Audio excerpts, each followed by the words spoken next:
Y vi volar por en medio del cielo a otro ángel que tenía el Evangelio eterno para predicarlo a los moradores de la tierra, a toda nación, tribu, lengua y pueblo.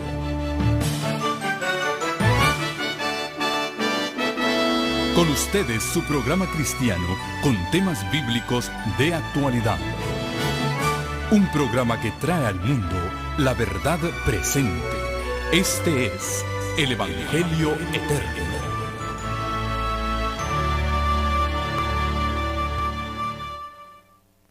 Damos la bienvenida a su programa, el Evangelio eterno. La lección número 14 de nuestra serie La Fe de Jesús lleva por título lo que la Biblia enseña acerca de la iglesia. Y este es un tema tan importante. ¿Por qué hay tantas iglesias? ¿Fundó Cristo muchas? Obviamente no, Él solo fundó una iglesia. ¿Por qué entonces existen tantas iglesias, tantas denominaciones? Si tú pones a un bautista, a un testigo de Jehová, a un mormón, a un adventista, a un pentecostal y a un católico, todos juntos en un cuarto y les dices que se pongan de acuerdo sobre alguna doctrina, seguramente cada uno va a defender su posición. Va a decir, mi iglesia tiene la razón, la tuya está equivocada. ¿Por qué es que siendo cristianos, teniendo un solo Dios, una sola palabra de Dios, hay tanta diferencia? ¿Cuál es realmente la iglesia verdadera, la que enseña la verdad de Cristo? Vamos a pedirle al Dios del cielo que nos ilumine por su santa palabra. Oremos, pidiendo la dirección de nuestro Dios. Padre nuestro que estás en los cielos, bendito, glorificado y exaltado sea tu nombre. Venimos ante ti con humildad a pedirte que tú nos enseñes por tu palabra. Sabemos que la exposición de tu palabra alumbra y hace entender aún a los simples. Muéstranos la verdad de tu palabra, queremos seguirte, queremos obedecerte, queremos saber ¿cuál es tu iglesia en esta tierra? Enséñanos tu verdad, que estaremos dispuestos a ponerla por obra. Gracias por escuchar nuestra plegaria. Gracias por bendecirnos. Acércate a cada uno que en esta hora se une a nosotros para estudiar tu santo libro y dale tu bendición. Contesta los pedidos de su corazón en esta hora y que pueda tener la seguridad que tú estás a su lado y nunca lo abandonarás. Gracias por escuchar nuestra oración en el nombre de Jesús. Amén. La palabra de Dios enseña que Dios tiene una iglesia en esta tierra. El apóstol San Pablo, escribiendo a Timoteo, en su primera epístola, en el capítulo 3, primera de Timoteo capítulo 3 y versículo 15, le dice, para que si tardo, sepas cómo debes conducirte en la casa de Dios, que es la iglesia del Dios viviente, columna y apoyo de la verdad. Nota que el apóstol le dice a Timoteo, la casa de Dios, la iglesia del Dios vivo, que es columna y apoyo, defensa de la verdad. La iglesia de Dios, la iglesia verdadera, es la que apoya, la que es columna, la que defiende la verdad. Ya el apóstol Judas escribió antes de que terminara el primer siglo de la era cristiana. Judas tiene un solo capítulo. Él escribió diciendo, versículo 2, amados, versículo 3, por la gran solicitud que tenía de escribiros acerca de nuestra común salvación, me ha sido necesario escribiros exhortándoos a que contendáis ardientemente por la fe que ha sido dada una vez a los santos. Defiendan la fe que Dios dio a los santos, porque algunos hombres han entrado encubiertamente, los que desde antes habían sido destinados para esta condenación, hombres impíos que convierten en libertinaje la gracia de nuestro Dios y niegan al único soberano, a nuestro Señor Jesucristo. Judas dice: defended la fe de Jesús, la fe que fue dada una vez a los santos, porque hay hombres perversos que entraron encubiertamente y pervierten, han cambiado, han usado la gracia de Dios como libertinaje. El apóstol San Pedro también amonesta, dice en su segunda epístola, en el capítulo 2, hubo también falsos profetas entre el pueblo de Dios de antaño, como habrá entre vosotros falsos maestros, que introducirán encubiertamente herejías destructoras y aún negarán al Señor que los rescató, atrayendo sobre sí mismos destrucción repentina. Y muchos seguirán sus disoluciones, por causa de los cuales el camino de la verdad será blasfemado, y por avaricia harán negocio de vosotros, mercadería de vuestras almas, con palabras fingidas. Qué cosa tan tremenda. El apóstol San Pedro amonesta: se van a meter entre medio de vosotros hombres perversos que enseñen el error, la mentira, encubiertamente introducirán en la iglesia disoluciones, engaños, y muchos seguirán sus engaños. Por avaricia harán mercadería con vuestras almas. Qué tristeza que la religión se usa para fuente de ganancias. Ya el apóstol San Pablo, escribiendo a Timoteo, le dice las mismas palabras, y él amonesta a aferrarse a la palabra de Dios para no ser engañados. Allá en primera de Timoteo, capítulo 6, versículo 3, el apóstol dice: si alguno enseña otra cosa y no se ajusta, no se conforma, no se sujeta a las sanas palabras de nuestro Señor Jesucristo y a la doctrina que es conforme a la piedad, no sabe nada, es necio, corrupto de entendimiento, privado de la verdad, que toma la religión como fuente de ganancia. Apártate del tal.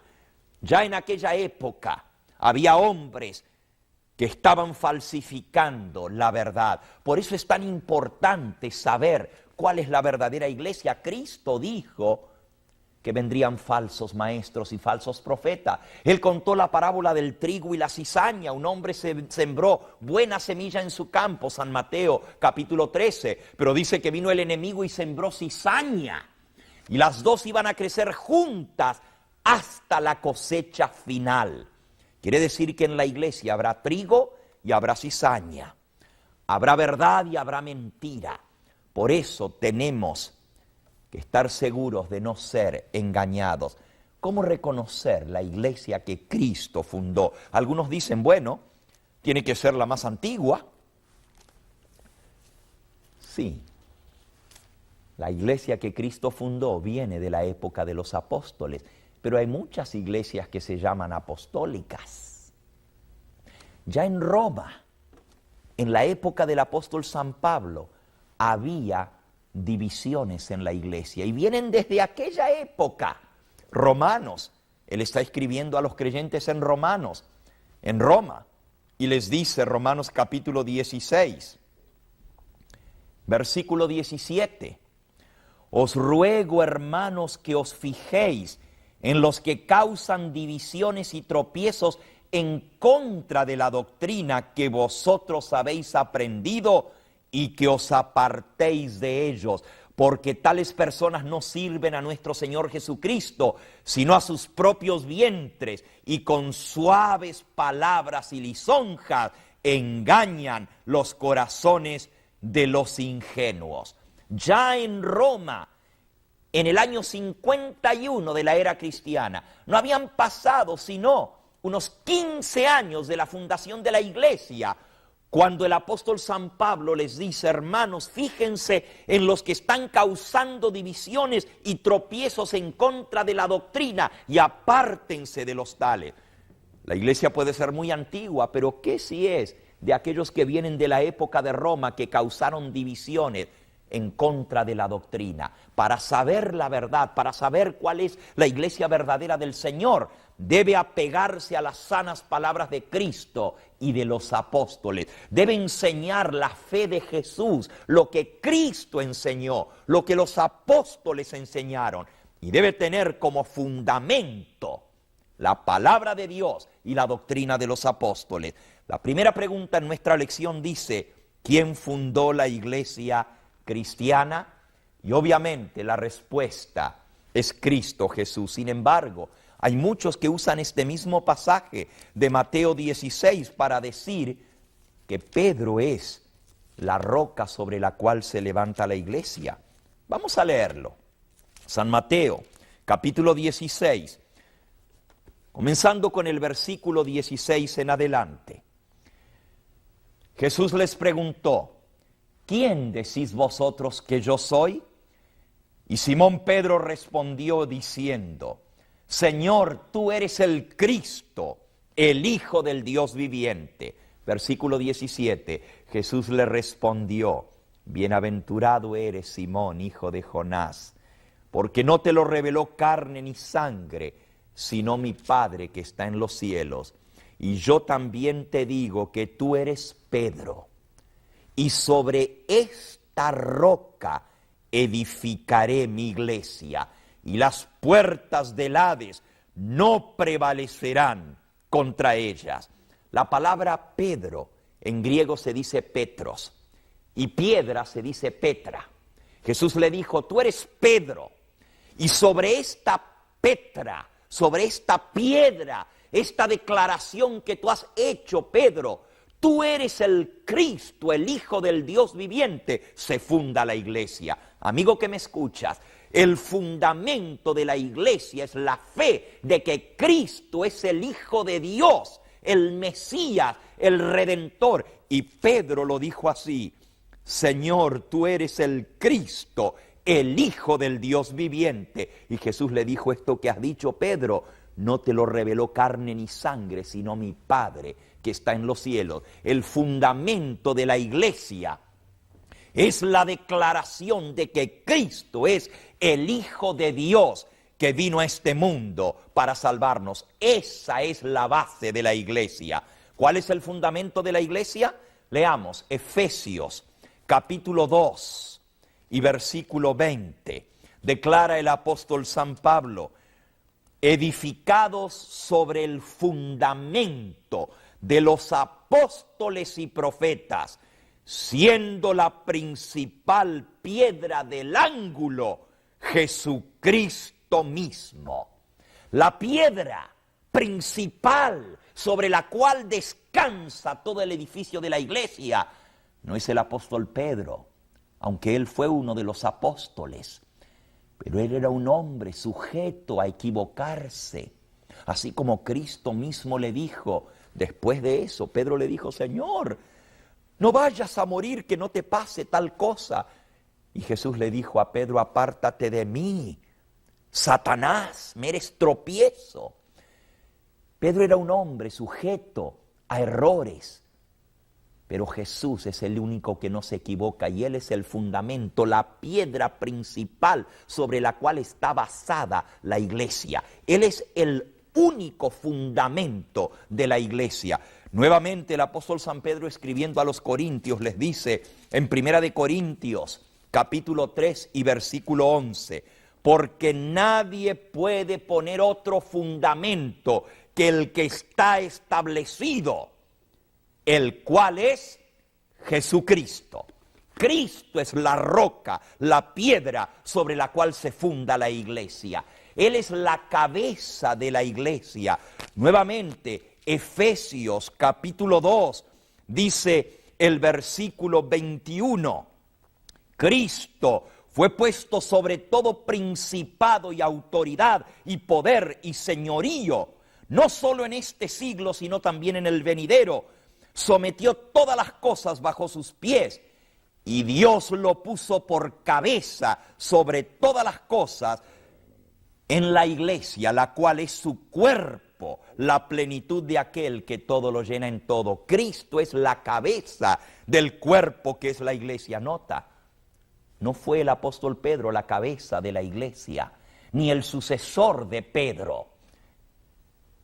Cristo es cabeza de su iglesia. Efesios capítulo 5, dice el versículo 23, porque así como el marido es cabeza de la mujer, Cristo es cabeza de la iglesia, la cual es su cuerpo y Él es su Salvador. Y Cristo fue el que estableció sus dirigentes en la iglesia. Pregunta 3, ¿quiénes son los dirigentes en la iglesia que Cristo estableció? Ahí mismo en Efesios capítulo 4, dice el versículo 9 al 11, y esto de que subió al cielo, ¿qué es? Sino que también Cristo había descendido primeramente a las partes más bajas de la tierra, y el que descendió es el mismo que también subió por encima de todos los cielos para llenarlo todo. Y el mismo que subió al cielo, Él mismo constituyó a unos apóstoles, a otros profetas, a otros evangelistas y a otros pastores y maestros, a fin de perfeccionar a los santos para la obra del ministerio, para la edificación del cuerpo de Cristo, hasta que todos lleguemos a la unidad de la fe y del conocimiento del Hijo de Dios, a un varón perfecto, a la medida de la estatura de la plenitud de Cristo. Noten que dice que Jesucristo estableció Él mismo en su iglesia apóstoles, profetas, evangelistas, pastores y maestros. Él puso los dirigentes de su iglesia. No se mencionan sacerdotes, porque Cristo es el sacerdote que intercede por nosotros ante el Padre. Él colocó pastores, maestros, apóstoles, evangelistas y profetas en su iglesia, para enseñar a la iglesia, para perfeccionar, para que todos tengamos una sola fe, para que crezcamos hasta llegar a ser un edificio santo y perfecto para Dios. Ahora, Él establece sus dirigentes. Y noten las instrucciones que la palabra de Dios da sobre los dirigentes en su iglesia. Primera de Timoteo, capítulo 3, declara el apóstol inspirado: palabra fiel, si alguno anhela obispado, buena obra desea. Obispado es ser dirigente, obispo de la iglesia. Pero es necesario que el obispo sea irreprensible, marido de una sola mujer, sobrio, prudente, decoroso, hospedador, apto para enseñar, no dado al vino, no pendenciero, no codicioso de ganancias deshonestas, sino amable, apacible, no avaro, que gobierne bien su casa, que tenga a sus hijos en sujeción con toda honestidad, porque el que no sabe gobernar su propia casa, ¿cómo cuidará de la iglesia de Dios? Noten que los dirigentes de la iglesia deben ser hombres santos, prudentes, sobrios, hombres que sepan gobernar bien su casa. Y dice, marido de una sola mujer, que tenga a sus hijos en sujeción con toda honestidad, porque si no sabe mandar en su casa, ¿cómo mandará? ¿Cómo gobernará la iglesia de Dios? ¡Qué interesante! Las calificaciones para un obispo, para un dirigente, para un anciano en la iglesia de Cristo, la que Él fundó, es que fueran maridos de una sola mujer. ¿De dónde entonces salió la idea de que los dirigentes de la iglesia, los diáconos, los obispos, los arzobispos, los cardenales, el papa y aún los sacerdotes no se casan? No está en la palabra de Dios. Amigo que me escuchas, te vas a sorprender de esto. Fue el Papa Gregorio VII en el año 1079 el que instituyó el celibato.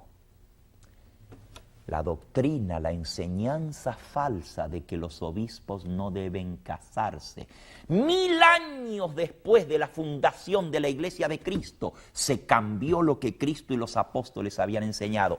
Pero no te sorprendas, estaba profetizado allí mismo, en 1 de Timoteo capítulo 4, dice el versículo 1, 2 y 3. Pero el Espíritu dice claramente que en los postreros tiempos algunos se apartarán de la fe, apostatarán, escuchando a espíritus engañadores y a doctrinas de demonios por la hipocresía de mentirosos que teniendo cauterizada la conciencia prohibirán casarse. Amigo que me escuchas, amiga, la enseñanza de que los obispos y los diáconos, porque aquí en los versículos anteriores también habla de los diáconos que deben ser casados y deben ser hombres de verdad, hombres íntegros.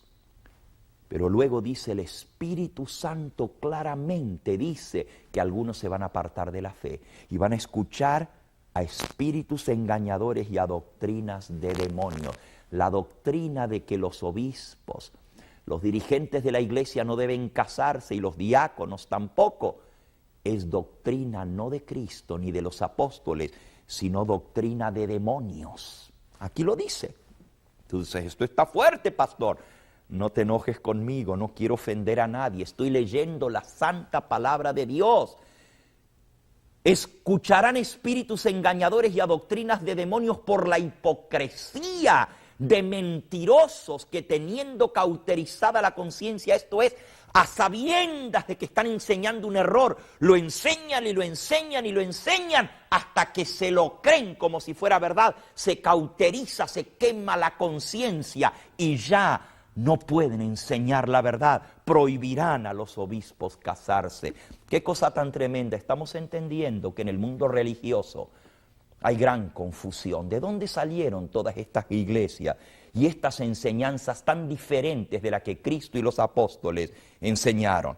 Bueno, Cristo estableció apóstoles, profetas, pastores, maestros, evangelistas, obispos, ancianos en las iglesias y diáconos. Hechos capítulo 6, Primera de Timoteo capítulo 3, versículo 8 al 13. Eso es lo que Cristo y los apóstoles enseñaron.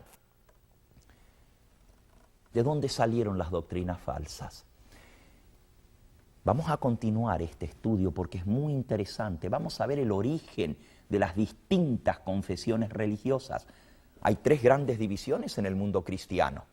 Entre el cristianismo, una de las iglesias más grandes, la católica, apostólica y romana, con 980 millones de miembros. La otra división del mundo cristiano es la iglesia católica ortodoxa, con más de 1.000 millones de miembros. Esta es la iglesia de los rusos, de los griegos, de los armenios. La iglesia oriental, así como la iglesia de Roma tiene una cabeza, que es el Papa, el obispo de Roma, así la iglesia ortodoxa tiene una cabeza que se llama el patriarca de Constantinopla en Turquía. 2 papas, quizás tú no lo sabías. La iglesia más grande es la iglesia ortodoxa, después le sigue en número la iglesia católica. Y la tercera división del cristianismo es el mundo protestante, los cristianos reformados que salieron de la iglesia madre tratando de reformar la iglesia, y estos a su vez están divididos, los protestantes o reformados, en muchas denominaciones, sectas e iglesias, pentecostales, bautistas, metodistas, anglicanos, presbiterianos, iglesia de Cristo, iglesia de Dios, asambleas de Dios, tantos otros. ¿De dónde salieron? En nuestra próxima lección vamos a ver un poquito la historia de la iglesia, tal cual como la presenta la palabra de Dios y la profecía sobre las divisiones que vendrían. Por ahora hemos aprendido que la iglesia verdadera tiene como cabeza a Cristo. La roca sobre la cual la iglesia se edifica es Cristo Jesús. La doctrina de los apóstoles y los profetas que el Señor estableció y los líderes que Él puso en su iglesia. La iglesia se caracteriza porque guardaría los mandamientos de Dios. Y Cristo dice en San Juan, capítulo 3 y versículo 15, la pregunta número 6 de nuestra lección. San Juan capítulo 3 y versículo 15, porque es ejemplo os he dado, para que como yo he hecho, vosotros también hagáis. La iglesia verdadera sigue el ejemplo de Cristo Jesús y su norma y su conducta.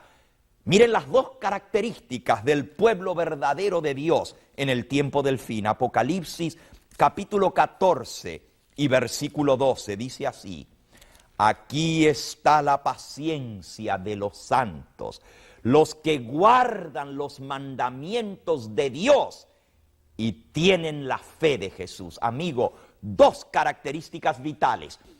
Los santos, el pueblo de Dios, serán aquellos que guardan todos los mandamientos de Dios y tienen la fe de Jesús, la fe que Cristo enseñó, la doctrina que Él enseñó que se guardara. Él dijo: id, predicad el Evangelio, doctrinad a todas las naciones, bautizándolos en el nombre del Padre, del Hijo y del Espíritu Santo, enseñándoles que guarden todas las cosas que yo os he mandado. La iglesia de Cristo sigue el ejemplo de Cristo, guarda lo que Cristo guardó, guarda lo que Cristo mandó, tiene la fe de Jesús y guarda los mandamientos de Dios.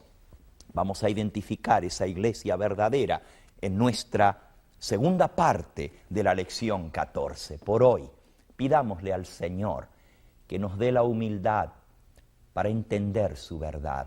Hemos dicho algunas cosas muy fuertes en este día. No las dije yo, las leí de la palabra de Dios. Y yo sé que tú prefieres, aunque te duele, saber la verdad que seguir en tinieblas, engañado. Cuando se le arranca una venda de los ojos a alguien, siente dolor, no tanto por la venda, sino por la luz que hiere. Y así la verdad puede herir, pero es mejor andar en luz que en tiniebla. Pidámosle al Señor que nos haga hijos de luz. Oremos juntos. Amante Dios, gracias porque hemos aprendido en esta hora que tú tienes una iglesia en esta tierra, la iglesia del Dios vivo que es columna y defensa de la verdad. Entendemos, Señor, que tu iglesia ha sido infiltrada. Estaba escrito en tu palabra, tú lo dijiste. Tus apóstoles nos amonestaron que vendrían falsos maestros que enseñarían el error y muchos serían engañados. Gracias porque tú nos has dado tu palabra para no ser engañados. Ayúdanos a seguirte a ti, a obedecerte tan solo a ti y a seguir lo que tu palabra nos enseña. Bendice a cada persona que en esta hora ha tomado la decisión de obedecer tan solo a Cristo y de usar como única base tu santa palabra. Gracias por enseñarnos tu verdad. Llévanos con bien y que tu Espíritu Santo confirme en nuestros corazones tu santa verdad. Lo agradecemos en el nombre precioso de Jesús.